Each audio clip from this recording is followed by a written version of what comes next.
जब वो सो गई तो उसकी साड़ी का पल्लू उसके सीने से हटकर नीचे गिर गया, जिस कारण उसने मुझको दिखने लगे और उसकी साड़ी उसकी नाभि से 4 इंच नीचे बंधी हुई थी, जिस कारण उसका चिकना पेट बिल्कुल साफ दिखाई दे रहा था। मैंने इतनी सुंदर भाभी कभी नहीं देखी। उसकी नाभि के पास जो तिल था वो उसकी नाभि को और भी ज़्यादा सुंदर बना रहा था। दिल कर रहा था कि भाभी को यहीं ही। मेरा नाम राजा राम है और मैं रायपुर में रहता हूँ और मैं करने का बहुत शौकीन हूँ। तो दोस्तों, अब आप लोगों को और बोर ना करते हुए कहानी पर आता हूँ। उससे पहले मैं आप लोगों को बता दूं कि ये मेरी रियल कहानी है। ये बात आज से करीब 2 साल पहले की है, जब मैं जॉब की तलाश में इधर उधर भटक रहा था और कोई भी जॉब नहीं मिल रही थी। एक दिन मेरे पास दिल्ली की एक कंपनी से कॉल आई। उन्होंने बताया कि आपने जो जॉब के लिए आवेदन किया था उससे आपकी जॉब लग गई है, आपको 2 दिन बाद दिल्ली आना होगा। उन्होंने कंपनी का पूरा पता मेरे नंबर पर सेंड कर दिया। मैंने तुरंत रायपुर से दिल्ली के लिए एसी के 2 टिकट बुक कर दिए। क्योंकि सफ़र लंबा था इसलिए मैं सुकून से जाना चाहता था। मैं समय से पहले स्टेशन पर आ गया। ट्रेन शाम के समय की थी तो मैं वेटिंग रूम में आकर ट्रेन का इंतज़ार करने लगा। उस रूम में मेरे अलावा एक परिवार और था, जिसमें एक आदमी है और एक औरत और एक छोटा बच्चा था। सबसे पहले मेरी नज़र उस औरत पर पड़ी। उसकी उम्र करीब 29 साल के आसपास होगी। उसने पिंक कलर की साड़ी पहन रखी थी, जिसमें वो काफ़ी सुंदर लग रही थी और वो औरत सच में बहुत ही सुंदर लग रही थी। मन तो कर रहा था कि मैं इसको यहीं ही, पर क्या करता, हस्बैंड और बच्चा साथ था।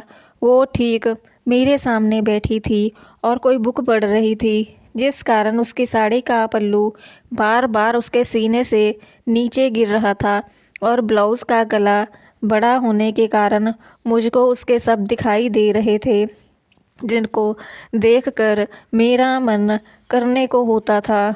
मुझे वो बहुत ही खूबसूरत लग रही थी। मैंने खुद पर कंट्रोल किया और मैं सिर्फ उस भाभी को ही देखता रहा। उसकी लंबी और गोल गोल आँखें, उसकी गुलाबी होठ, उसके लाल लाल गाल, और उसको देखकर कोई भी पागल हो सकता था। मेरा मन तो अब बस सोच ही रहा था कि काश इस भाभी का एक बार मौका मिल जाए। ये सोचते सोचते मेरी ट्रेन आ गई और मैं विमन के ट्रेन में अपनी सीट पर आकर बैठ गया। थोड़ी देर बाद मैंने देखा कि वही भाभी मेरे सामने वाली सीट पर आकर बैठ गई। मेरे तो दिल की धड़कनें ही तेज हो गई और मैं उनको ही देखता रहा। थोड़ी देर बाद हमारी ट्रेन चल दी और हम लोगों में आपस में बातें होने लगी।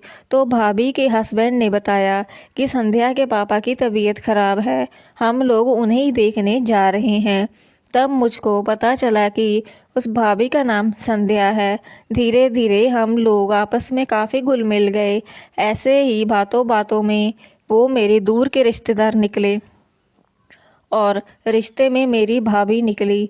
मैंने सोचा कि अब इसके घर जाना आना करूँगा, लेकिन मुझको ये क्या पता था कि आगे मेरी किस्मत में क्या है। रात को हम लोगों ने साथ खाना खाया और फिर हम सोने के लिए लेट गए। संध्या भाभी मेरे सामने वाली सीट पर लेट गई और उनके हस्बैंड ऊपर वाली सीट पर लेट गए।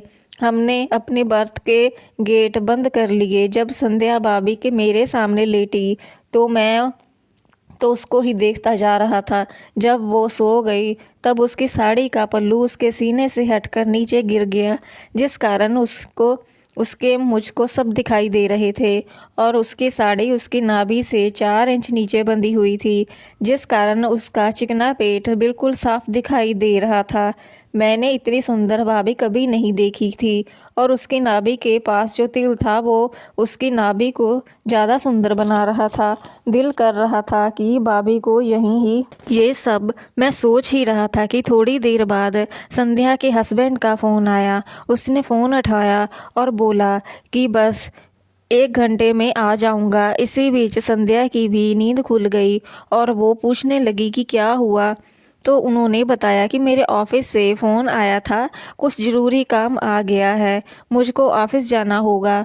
तो संध्या बोली कि मैं भी वापस चलूँगी और उसके हस्बैंड ने मना कर दिया, लेकिन वो नहीं मानी।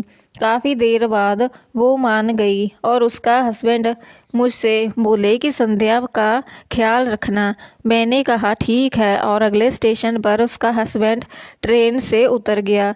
अब बर्थ में सिर्फ मैं और संध्या और उसका बच्चा था। मैंने बर्थ का गेट बंद कर दिया और फिर संध्या सो गई।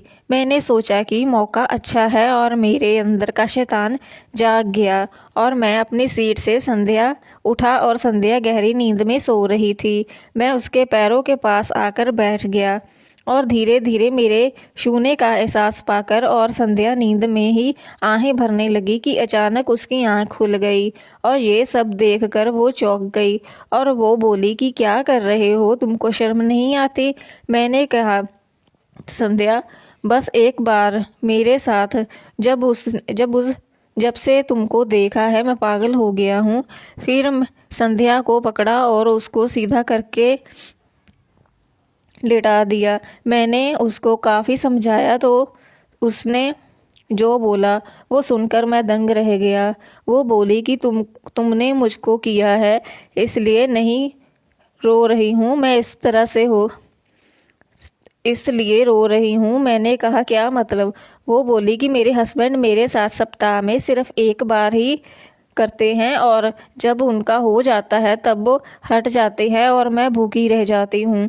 मैंने कहा मेरी तू रो मत, आज तेरी जमकर करूँगा और तेरी मिटाऊँगा।